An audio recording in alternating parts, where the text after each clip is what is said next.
Hola, mi nombre es Patricia Rizzo y soy profesora del área Fisicoquímica. El primer tema que vamos a abordar en Fisicoquímica 2 es tensión superficial. La tensión superficial es uno de los llamados fenómenos de superficie, que son aquellos que ocurren en las regiones que se encuentran entre dos fases distintas perfectamente identificables, es decir, la región del espacio en donde se experimenta una transición de una fase a otra fase. En la mayoría de la bibliografía van a ver los términos interfaz o superficie, que a veces se utiliza en forma indistinta, pero en general se llama superficie aquella región en donde se produce la transición de una fase condensada, ya sea sólida o líquida, a una fase gaseosa o vacía. Y se llama interfaz a la región donde ocurre la transición entre dos fases condensadas. De acuerdo a lo dicho, existirán distintos tipos de interfaces y o superficies. En el siguiente cuadro vemos aquellas que tienen una importancia debido a su valor para procesos biológicos y o tecnológicos. Por ejemplo, acá vemos distintos tipos de aplicaciones o de situaciones que nosotros tratamos o vamos a tratar en fisicoquímica. El caso de la catálisis, que lo vimos el año pasado en Fisicoquímica 1, en este caso sería una catálisis heterogénea porque transcurre en la interfaz. También el tema de coloides, los coloides están por todas partes, digamos, muchas de los sistemas con los que nos topamos cotidianamente son coloides, que vamos a profundizar más adelante, pero por ahora basta decir que un coloide o sistema coloidal está compuesto por una fase dispersa en un medio dispersante y que tiene la particularidad de que el tamaño de los componentes de la fase dispersa es bastante más grande que los que componen al medio dispersante. Dentro de los coloides, acá figuran las espumas y las emulsiones, que tienen una gran importancia para la industria alimentaria, farmacéutica y cosmética. También vemos repetidas varias veces la palabra adsorción, ¿sí? Que la vamos a profundizar a continuación de tensión superficial, no a la palabra, no la vamos a profundizar, sino al tema, y que por ahora basta decir que nos está indicando la acumulación de un componente en una interfase. Bien, si recordamos de Físico-Química 1, cualquier proceso de evolución que se realiza en forma natural o espontánea siempre se realiza en un sentido en el cual la energía total mínima del sistema, que la energía total del sistema tienda a un valor mínimo. Si un sistema tiene dos fases y la presencia de la interfaz transcurre con una variación de energía libre positiva, esa interfaz va a tender a reducirse espontáneamente al mínimo, llevando como consecuencias a que las dos fases van a tender a separarse, en la medida de lo posible, siempre teniendo en cuenta restricciones como las fuerzas gravitatorias, los movimientos mecánicos y otros factores. Ahora bien, ¿cómo se puede evitar esto? Bueno, yo podría hacer algún cambio de condición o de composición de mi sistema de manera tal de reducir el valor de energía libre o, si eso no es posible, de hacer que esa tendencia a que las fases se separan sea lo más lenta posible, y eso de lo más lenta posible es relativo, es decir, hacerla tan lenta como para que yo pueda utilizar ese sistema de dos fases durante un tiempo que a mí me interese. Por ejemplo, si yo hago una mayonesa, ¿sí? Que es una emulsión, es un coloide, voy a querer que las dos fases permanezcan juntas por lo menos durante el tiempo hasta la fecha de vencimiento de la mayonesa. ¿Se entendió? Bien. Ahora, la otra pregunta es, ¿siempre conviene evitar que las dos fases se separen? Vamos a ver que eso es relativo. Y relativo a para qué yo voy a usar la aplicación. Por ejemplo, si yo quiero hacer una emulsión, como les dije antes, una mayonesa o una emulsión medicamentosa, un bronceador, etcétera, yo voy a tratar de evitar que las fases se separen como les comentaba antes. No me conviene que se separen. Pero, por ejemplo, si yo quiero fabricar queso o yogur, sí me va a interesar que se desestabilice la leche. También puede ocurrir que una cierta emulsión, como por ejemplo una emulsión de petróleo con agua de mar, lo que me convenga es que se separe o se desestabilice lo más rápido posible. Entonces vemos que siempre el hecho de mantener estable una interfaz, ¿sí? o evitar que se separen dos fases, va a depender de cuál es la aplicación o el proceso que yo quiero llevar a cabo. La tensión superficial, que se simboliza con la letra griega gamma, se define como la fuerza por unidad de longitud que tiende a disminuir el área de una superficie. Dicho de otra manera, puede ser que digamos que sería la fuerza que habría que aplicar para aumentar el área de dicha superficie. Es necesario tener en cuenta si hay una superficie libre o dos. Por ejemplo, en el caso de la figura, tenemos una película de líquido dentro de un marco de alambre de longitud L y con un marco móvil, que es el que se encuentra a la derecha de la imagen. Esta película de líquido posee dos superficies libres, la que está en la parte superior, que estamos observando, y la que se encuentra en la otra cara. Por lo tanto, la longitud de contacto entre el líquido y la varilla de alambre va a ser 2 veces su longitud L. Por lo tanto, la tensión superficial, en este caso, sería la fuerza por 2 veces la longitud. Y sus unidades serían las unidades de fuerza dividido las unidades de longitud, newton sobre metro o dinas sobre centímetro.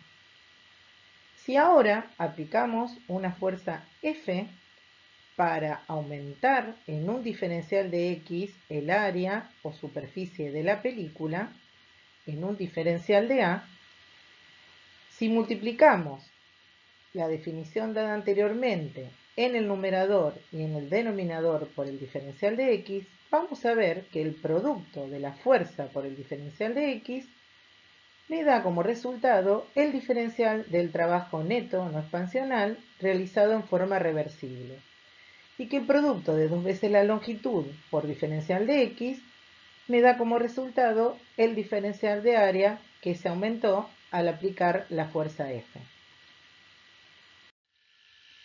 Este trabajo, ¿quién lo realiza? ¿El sistema o el medio ambiente? Si dijimos que había que aplicar una fuerza para poder aumentar el área, el trabajo lo está haciendo el medio ambiente. ¿De acuerdo? Es decir, el medio ambiente hace un trabajo para que aumente el área de esta película en un diferencial A. Es decir, que hay un aumento del área de la interfaz o superficie debido a que se realizó un trabajo, a que lo realizó el medio ambiente. Bien, recordando que si el sistema funciona reversiblemente, el diferencial de la energía libre a presión y temperatura constante es igual a menos al diferencial de trabajo neto realizado en forma reversible por el sistema, y que ese diferencial de trabajo neto realizado por el sistema va a ser igual, pero de signo contrario, al realizado por el medio ambiente, y que en la diapositiva anterior concluimos que el diferencial de trabajo neto realizado reversiblemente por el medio ambiente es igual al producto de la tensión superficial por el diferencial de área, podemos concluir entonces que el diferencial de la energía libre a presión y temperatura constante es igual al producto de la tensión superficial por el diferencial de área. Es decir, que podemos definir a la tensión superficial como el cambio o variación de la energía libre por unidad de área realizado a presión y temperatura constante. Esto generalmente se suele representar como delta G superficial, entendiendo que ese delta G superficial quiere decir tensión superficial y que eso quiere decir que es el cambio de energía libre por unidad de área debido al aumento de del área de la superficie o interfase. Esto sería un concepto termodinámico de la tensión superficial. Así como en la diapositiva anterior hablamos de un concepto desde el punto de vista mecánico de la tensión superficial, cuando dijimos que era la fuerza por unidad de longitud, ahora estamos hablando de un concepto desde el punto de vista de la termodinámica, diciendo que la tensión superficial es un cambio de energía libre por unidad de área debido justamente a un aumento del área de una interfase o superficie. De esta forma también podemos expresar las unidades de la tensión superficial en unidades de energía sobre unidades de área, es decir, Joule sobre metro cuadrado o Hertz sobre centímetro cuadrado. Ahora bien, vamos a ver un caso particular de una interfase de mucho interés, que es aquella constituida por agua y aire. O sea, nuestra interfaz sería la región en donde el líquido agua contacta con el aire. Vamos a ver, esquematizado en esta figura, que las moléculas de agua que se encuentran dentro del volumen del líquido no se encuentran en la misma situación de aquellas moléculas de agua que están en la superficie. Fíjense en el esquema que las moléculas de agua que están en el seno interaccionan con otras moléculas de agua, ya sea a través de interacciones dipolo-dipolo o puentes de hidrógeno, y que una molécula que está en el seno tiene posibilidad de interaccionar con todas las que las rodean, a la izquierda, a la derecha, arriba, abajo, adelante, atrás, mientras que si miramos la imagen de la derecha, las moléculas de agua que están en la superficie también pueden interaccionar con las otras moléculas de agua, pero con menor cantidad de moléculas de agua, debido a que se encuentran en la interfase agua-aire. ¿Eso qué implica? Que las moléculas que estén en el seno del líquido van a estar más estables que aquellas que están en la superficie, debido a que las moléculas que están en el seno pueden establecer mayor cantidad de interacciones. ¿Eso qué implica? Cuando se forma una interacción, hay liberación de energía. Por lo tanto, la energía de una molécula que se encuentre en el seno de este volumen de agua va a tener una energía menor que aquella molécula de agua que se encuentra en la superficie, que tiene probabilidad de formar menos cantidad de interacciones, por lo tanto de que se va a liberar menos energía. Recordando que el concepto de tensión superficial desde el punto de vista termodinámica me indica el trabajo que debe realizar el medio ambiente para aumentar el área de una superficie, vamos a aplicarlo al sistema que acabamos de ver. Dado que estuvimos hablando o definimos esto utilizando el caso de la película sobre un marco de alambre y que es fácil de visualizar, vamos a ver cómo lo interpretamos para el caso que vimos recién.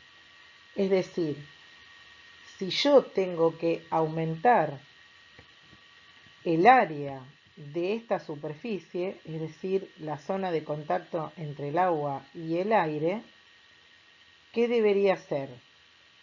Debería llevar moléculas de agua que están en el seno hacia la superficie, para que de esa manera aumente el número de moléculas de agua que están en la superficie, y eso implicaría que se aumenta el área de esa interfase.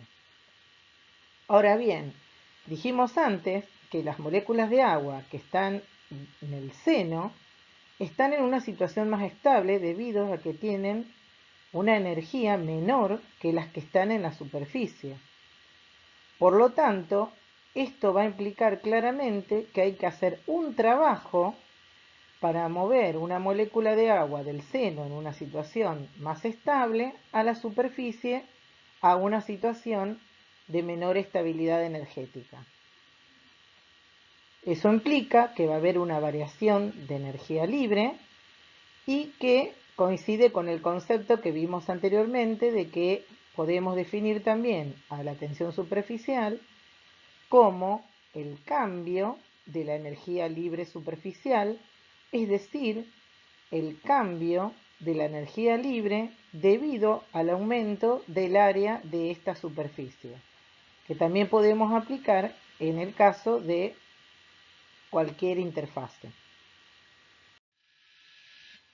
Habíamos dicho que el hecho de que existan interacciones entre las moléculas del líquido implica liberación de energía, y cuanto de mayor magnitud sean esas fuerzas intermoleculares, mayor liberación de energía habrá. Por lo tanto, va a costar mayor trabajo llevar una molécula desde el seno del líquido hasta la superficie, cuanto mayor sea la intensidad de esas fuerzas intermoleculares. Y por lo tanto, mayor será la tensión superficial que posea el líquido a una determinada temperatura. Por ejemplo, en el caso del agua, como vemos, tiene un valor de tensión superficial en dinas sobre centímetros de 72, que comparada con los otros líquidos que se ven en la figura, es mucho más grande. Y ya habíamos comentado que eso se debe a las interacciones dipolo-dipolo y, sobre todo, a los puentes de hidrógeno que se establecen entre las moléculas de agua. Eso hace que su tensión superficial sea más grande que la de todos estos litros líquidos que se ven en la figura, que rondan todos alrededor de las 20 a 30 dinas por centímetro. Pero, por ejemplo, los metales líquidos, como el mercurio, van a tener tensión superficial mayor que el agua, porque el enlace metálico es un enlace de más alta energía. La tensión superficial es responsable de muchos fenómenos que podemos observar en la vida cotidiana. Por ejemplo, es la responsable de la resistencia que opone un líquido a ser penetrado. Además, nosotros podemos observar que los líquidos, las gotas de líquidos tienen forma esférica. Y eso es debido a que, como dijimos anteriormente, la energía libre interfacial o superficial debe ser la menor posible, y eso lo podemos conseguir exponiendo la menor área posible. Y en el caso de un volumen determinado, la forma esférica es la forma geométrica para un dado volumen que presenta la menor área expuesta. Por otra parte, también es responsable del ascenso de los líquidos en los tubos capilares, fenómeno muy importante tanto para en el caso de las plantas, que digamos, debido a la capilaridad pueden absorber agua y nutrientes, sino también en la circulación sanguínea. Y también es la responsable de la flotación de objetos u organismos en la superficie de los líquidos. Ese es el motivo por el cual actualmente se sugiere el descacharreo para evitar que el mosquito, que es el transmisor del dengue, deposite sus huevos en la superficie del agua. Les había dicho que hay distintos tipos de interfase. En esta asignatura nos vamos a centrar en la interfase líquido-líquido y en la líquido-vapor. Y en la vinculación entre la tensión superficial y el fenómeno de absorción, que recordemos que implicaba la acumulación de un componente en una interfase. Es lógico suponer que si hay absorción en una interfase, es muy probable que haya modificaciones en la tensión superficial. Y este estudio lo realizó Gibbs, el cual planteó la conocida isoterma de absorción de Gibbs, para lo cual se planteó una serie de simplificaciones. En primer lugar, que la interfaz entre dos sistemas, por ejemplo, como se ve acá en la figura, supongamos que son dos fases líquidas, podría ser la fase alfa agua y la fase beta un solvente orgánico. Él planteó que para poder desarrollar esa isoterma se tendría que considerar que la fase fuera plana, como se ve en la figura. Por ejemplo, si colocamos en un frasco agua y aceite, vamos a ver que se forma una interfaz plana. Si colocamos agua en un vaso, vamos a ver que se forma una interfaz plana entre el agua y el aire que está sobre ella. Esta ecuación no se podría aplicar a sistemas como por ejemplo gotas, pompas, burbujas.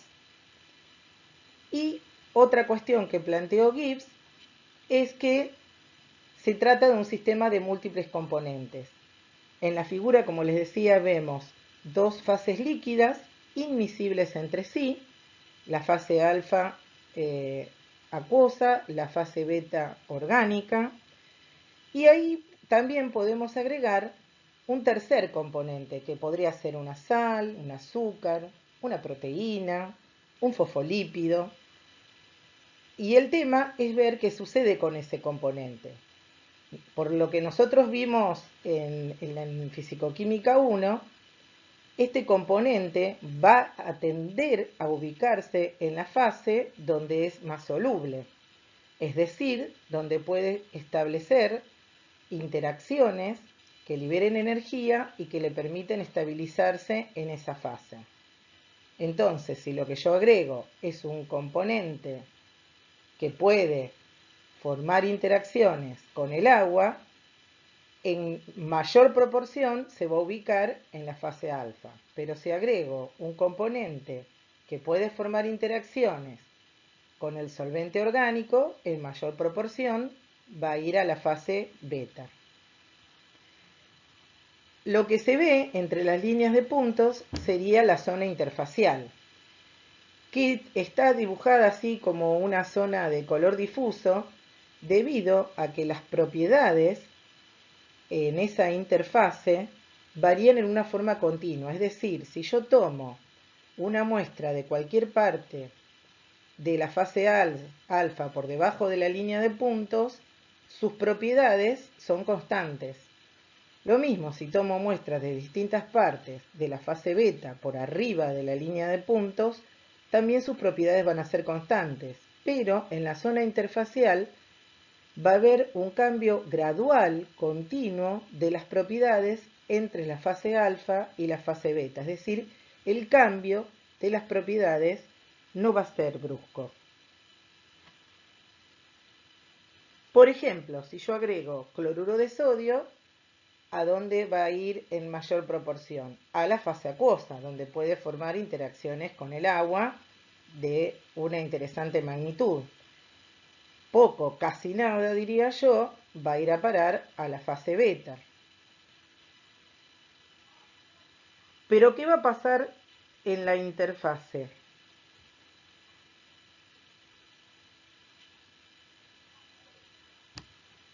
Vamos a ver que en la zona interfacial, si yo hago un cambio del área interfacial, es decir, un aumento del área interfacial, que recordemos que implicaba un trabajo y por lo tanto estaba vinculado a un cambio de energía libre, recordando que ese diferencial de energía libre a presión y temperatura constante estaba vinculado directamente con la tensión superficial de la zona interfacial entre la fase alfa y beta.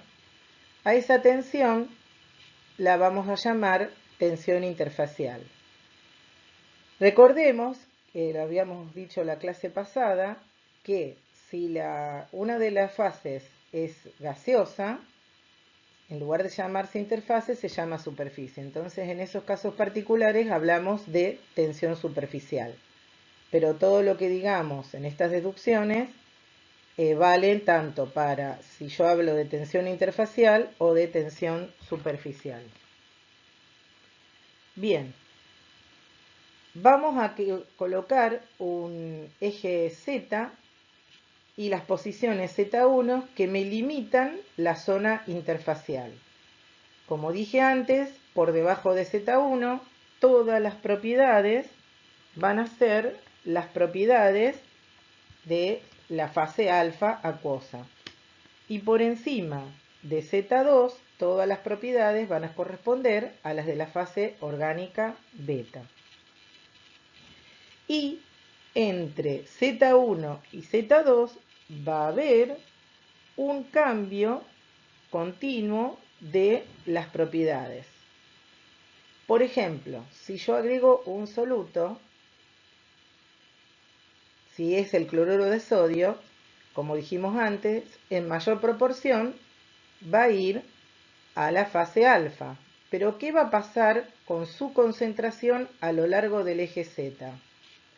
Como se ve en la figura, en la zona hasta Z1, la concentración del cloruro de sodio, en este caso, va a ser alta, muy alta, y constante hasta que llego a la zona o al límite Z1. Luego vemos, como es lógico, que va a haber una disminución continua de la concentración de cloruro de sodio hasta llegar a un mínimo en Z2 y, por supuesto, en la fase orgánica. A propósito, la palabra zona interfacial está en dos colores para que remarcar, como se ve en la figura, que el cambio no es brusco. No paso del valor superior de concentración I al valor inferior de concentración después de Z2 de forma brusca, sino en forma continua y gradual. Si en lugar de agregar cloruro de sodio, agrego otro componente, y ese componente se puede acumular, como se ve en la figura, entre Z1 y Z2 en la interfase, lo que está ocurriendo es que ese componente se está adsorbiendo. Se ve entonces que aparentemente este componente también tiene bastante afinidad por la fase acuosa, por lo que su concentración es alta en ella. Luego, una vez pasado Z1, hay un aumento de la concentración porque se está acumulando en la interfase, y luego hay un descenso continuo hasta llegar a un mínimo en Z2. Por lo tanto, si la adición de un tercer componente al sistema formado por las fases alfa y beta, ya sea que este tercer componente se absorba en la interfase o no lo haga, va a traer como consecuencias cambios en las propiedades superficiales de la interfase, en este caso particular en su tensión interfacial. Gibbs se ocupó de estudiar en qué sentido van a ser esos cambios y en qué magnitud. Para ello, Gibbs planteó colocar en la interfase un plano a la altura arbitraria Z0 y comparar este sistema A, que es el que nosotros estamos estudiando, o sea, el sistema real, con otro sistema hipotético o imaginario B, en donde el plano Z0 es el límite entre las dos fases, sin existencia de la zona interfacial. Es decir, que en el sistema B, por encima del plano Z0, tendremos las propiedades de la fase beta y por debajo del plano Z0 las propiedades de la fase alfa, sin una transición en dichas propiedades, como era en el caso del sistema A. Es decir, que en el sistema B hay un cambio brusco de las propiedades entre alfa y beta. Luego Gibbs lo que hizo fue calcular la energía libre del sistema A, que por supuesto incluye a la energía interfacial. Y también determinó la energía libre del sistema B, que no tiene la interfase, por lo tanto, su energía libre va a resultar de la suma de las energías libres de la fase alfa y de la fase beta. Luego hizo la diferencia entre la energía libre del sistema A y del sistema B y concluyó que si hubiera una diferencia de energía libre, esta debería ser como consecuencia de la energía libre interfacial. Recordemos que esa energía libre interfacial está vinculada directamente con la tensión interfacial. A partir de allí dedujo la isoterma de absorción, en donde vemos una de sus primeras expresiones, siendo la letra gamma mayúscula la que representa al exceso superficial del componente I, parámetro que definiremos más adelante con mayor precisión. Se puede inferir que cualquier cambio en la tensión superficial será consecuencia de un cambio en el potencial químico de los componentes. A temperatura constante, recordando la definición de potencial químico, ese cambio estará relacionado con la modificación de las concentraciones de los componentes. Cualquier cambio en la concentración de los componentes conducirá entonces a un cambio en la tensión superficial. De esta manera, Gibbs explica la consecuencia de la adición de un componente a una zona, un sistema formado por dos fases inmiscibles entre sí. Lo que faltaría ver todavía es en qué sentido es este cambio y en qué magnitud.